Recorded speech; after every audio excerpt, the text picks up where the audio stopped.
begitu penjelasan pemerintah itu bagus, pemerintah itu masuk akal, siapa yang akan disukai oleh publik?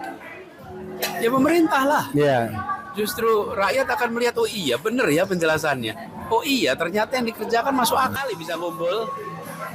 Apa ya, kalau sekarang itu rasanya mensyukuri aja, Ren.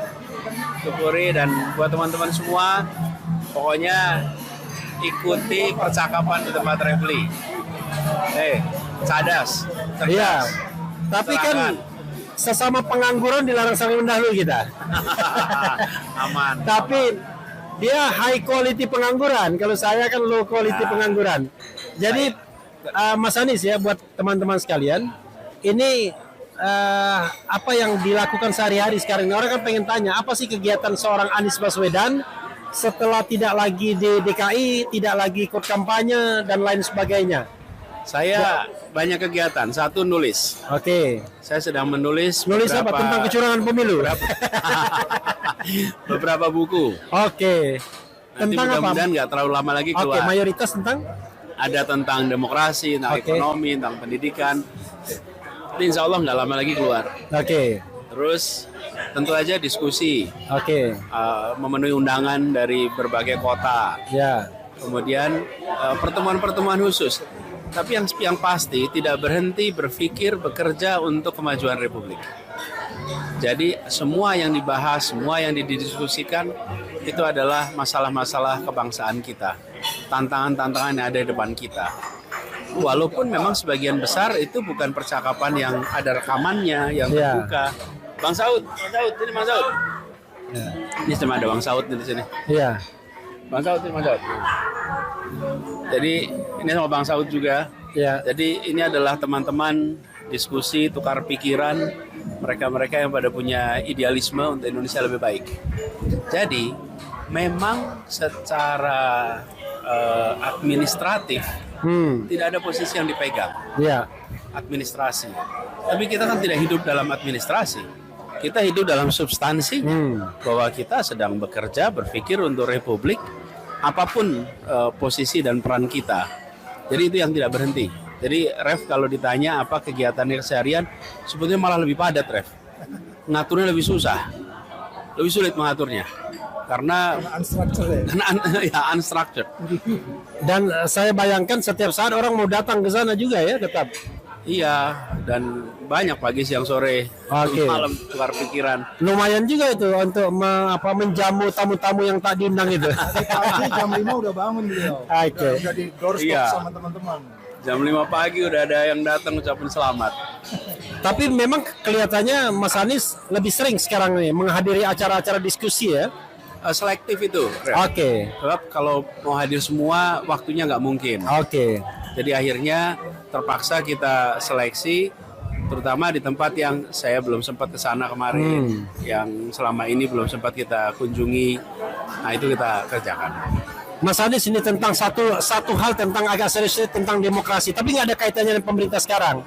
Saya ingin Anda mengomentari soal putusan MK yang mengatakan bahwa kalau Anda pejabat publik, institusi publik, kemudian profesi, pejabat dan lain sebagainya yang terkait dengan fungsi publik ya atau juga organisasi, itu tidak boleh melaporkan pencemaran nama baik. Nah itu kan angin segar bagi kita, terutama saya lah yang suka kata kritik dan lain sebagainya.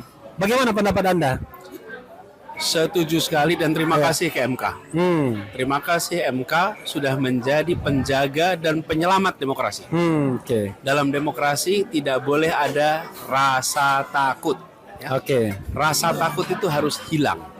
Nah kemudian apalagi membuat rasa takut dengan menggunakan pasal-pasal, ini menjadi membahayakan demokrasi berlipat ganda.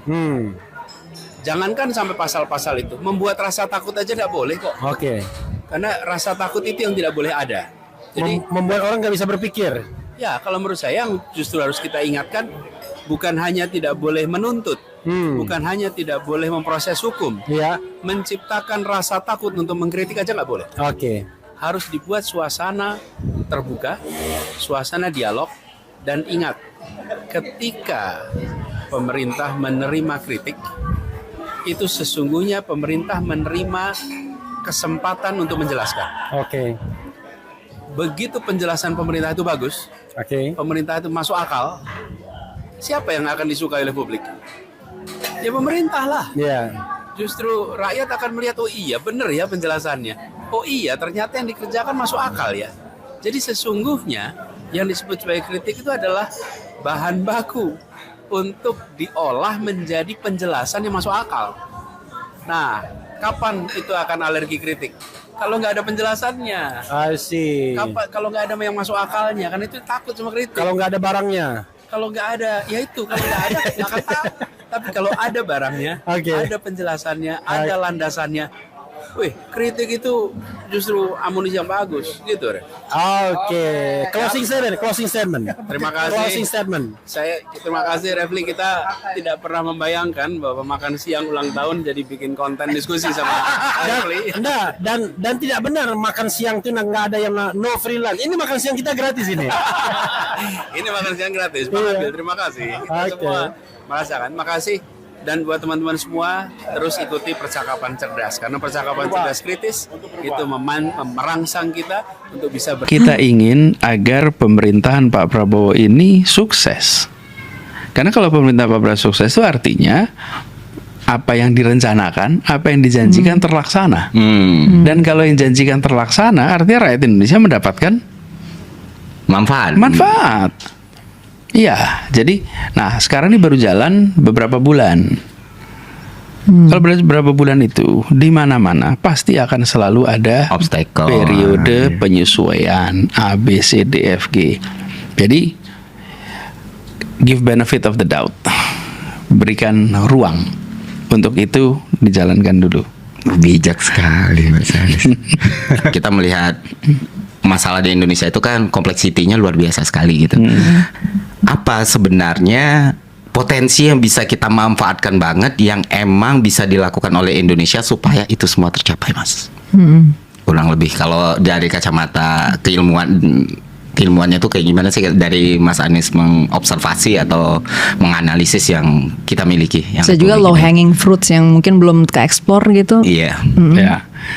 Kita seringkali berada di pemerintahan. Itu minim tanya pada pelaku usaha, what do you need? Seperti kita ini lagi mulai sesuatu dari nol gitu loh. Enggak, padahal pelakunya udah ada ya. Mereka juga udah punya infrastruktur, mereka juga sudah punya produksi. Itu dia maksud saya. Kalau menurut hemat kami, pelaku-pelaku usaha itu pertama kali panggil, you bergerak di bidang perkebunan. Obstacle-nya apa? Karena mereka udah punya pegawai, udah punya investasi, udah itu semua. Gak usah kita, pendekatan kita terlalu sering deduktif. Oke, Anda udah belajar ilmu apa? Yuk diterapin. Ini seperti pertanyaan tadi. Pak Anies kan udah belajar kan ABCDFG. Tolong dong itu terapin. Ke bawah. Nah, ini lebih induktif ini. Lebih induktif. Kenapa? Karena kita sekarang sedang berada dalam situasi di mana perekonomian kita sulit. Semua sedang menghadapi tantangan. Maka bagian dari pemerintah adalah membukakan segala macam kendala yang selama ini ada supaya mereka bisa maju. Nanti ada yang bilang, Pak, problem saya adalah soal akses perbankan. Oke, fine, regulasi apa yang membuat itu terhambat? Pak, problem saya adalah masalah perburuan. Apa aspeknya? Pak, problem saya pada soal logistik. Jadi kita Halo teman-teman, berjumpa bersama saya di Politik Dangi. Kalau kita lihat pernyataan Anies Baswedan ini sangat relevan, sangat baik, sangat menyejukkan ya.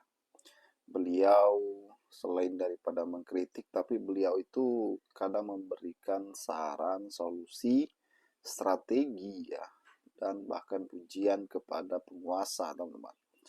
Ini membuktikan bahwa kedewasaan politik Pak Anies ini sangat luar biasa, sangat membuat kita kagum, sangat membuat kita itu